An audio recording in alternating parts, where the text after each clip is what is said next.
Massive protests swept Israel on Sunday after the death of 6 hostages in Gaza. Protesters are increasingly frustrated over the failure of Israel's leadership to secure a ceasefire deal that would free captives in Gaza, who have now been held for nearly 11 months. Israeli media estimated up to 500,000 people demonstrated across Jerusalem, Tel Aviv and other cities, demanding that Prime Minister Benjamin Netanyahu do more to bring home the remaining 101 hostages, about a third of whom Israeli officials estimate have died. Edith Tepperson blames Netanyahu for what has unfolded. I think we have a criminal government who lets the hostages be murdered only for the sake of the coalition. And we have a prime minister who doesn't think of the good of a country, but only of his own good.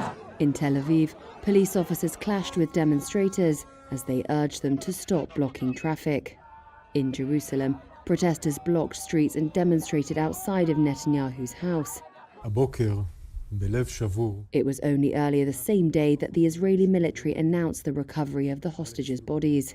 They say the bodies were found in a tunnel in the southern Gaza city of Rafah, as the Israeli Health Ministry confirmed they were murdered by Hamas terrorists in a number of shots at close range.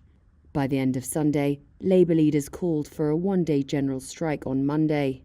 Netanyahu, who faces growing calls to end nearly 11 months of war, said Sunday that Israel would not rest until those responsible were caught, while Hamas officials blamed the Israeli government for the deaths because of its refusal to sign a ceasefire deal.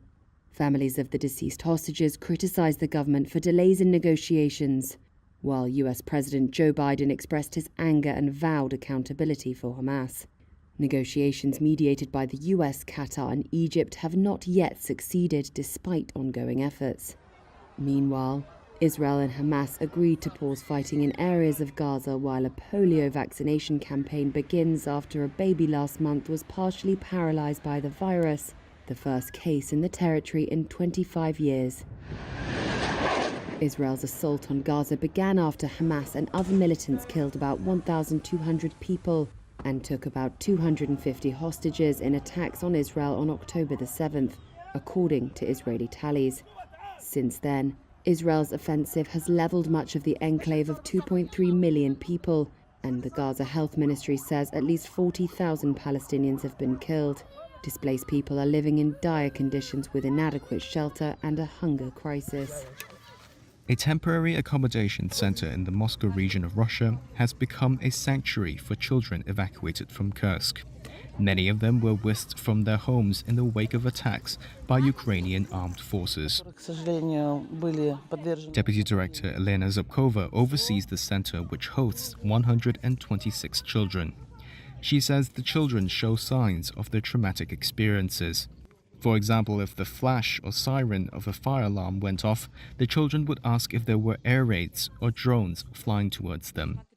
The children are making the most of their situation, but the absence of their parents is felt deeply. One of the evacuated students, Ilona Shevchenko, says she was forced to evacuate from a camp in the Kursk region to Moscow and said the experience was a little scary. While Shevchenko misses her family and friends, she said she was advised not to go back. Kiev launched its surprise operation into Kursk in western Russia on August 6th. Ukraine says the incursion, arguably its boldest move in a war that began with a Russian full-scale invasion of Ukraine in February 2022, aims to protect its border settlements from constant Russian strikes. Kiev claims to control about 100 settlements and said it reached up to 22 miles deep into the region, but later advances appeared to have stalled. Doctors in the Democratic Republic of the Congo continue to fight a surge in Mpox cases as they await the arrival of vaccines in the next few days. The World Health Organization said on Friday that 230,000 doses are immediately available to be dispatched. They were donated by the European Commission and Danish Mpox vaccine manufacturer Bavarian Nordic. Dr. Jose Pululu, head of the Mpox Centre at Viana, said the people being treated here are those with severe or critical cases. He detailed how Mpox can lead to serious complications if not attended to, including genital lesions. Despite the push for vaccination, some patients like Blaise Mukendi are hesitant about being inoculated. What will it do to my body? Something I don't know. Because with COVID-19, we saw that some people refused the vaccine. Some accepted the COVID-19 vaccine and others refused because they had other problems afterward. So with this vaccine, we need a clear explanation of its role in our body. If it will really help us, we will accept it. We are sick. Earlier this month, the WHO declared Mpox a global public health emergency. More than 18,000 suspected cases of Mpox have been reported in Congo so far this year. The viral infection has now spread to at least 12 neighbouring countries. Mpox had been circulating in the DRC since January last year, but only became a grave concern this January when scientists spotted a worrying new mutation. The Philippines and China on Saturday accused each other of intentionally ramming Coast Guard ships in disputed waters of the South China Sea. The collision near the Sabina Shoal was their fifth maritime confrontation in a month. Beijing claims almost the entire South China Sea, including parts claimed by the Philippines, Brunei, Malaysia, Taiwan and Vietnam. The Permanent Court of Arbitration in 2016 found China's sweeping claims had no legal basis, a ruling Beijing rejects. Portions of the waterway, where $3 trillion worth of trade passes annually, are believed to be rich in oil and natural gas deposits as well as fish stocks. The Philippine Coast Guard said that the China Coast Guard vessel 5205, quote, directly and intentionally rammed the Philippine vessel without provocation. They added that the ramming damaged the Philippines' 320-foot ship, but no one was injured. In a statement, a China's Coast Guard spokesman said a Philippine ship, quote, illegally stranded at the shoal, had lifted anchor and, quote, deliberately rammed a Chinese vessel. He called on the Philippines to withdraw immediately or bear the consequences. Children at Nasser Hospital in Gaza started to get vaccinated against polio on Saturday, ahead of the planned start to a United Nations campaign. Marwa Alcott says she's doing her best to keep her baby girls safe, both from polio and fighting in the enclave. I was worried and afraid because this is scary, the polio disease. Every step we take, we thank God that we are safe because of the strikes, jets, and everything happening. Underscoring the risk in the area, Palestinian health authorities said Israeli strikes killed dozens of people on Saturday, with clashes in Gaza's central and southern areas. In a statement, the Israeli military said it continued to operate in the central and southern Gaza Strip. The UN is due to start vaccinating some 640,000 children on Sunday. It will rely on daily 8-hour pauses in fighting between Israeli forces and Hamas militants in specific areas of the war-torn territory. World Health Organization officials say at least 90% of children need to be vaccinated twice, 4 weeks apart, for the campaign to succeed.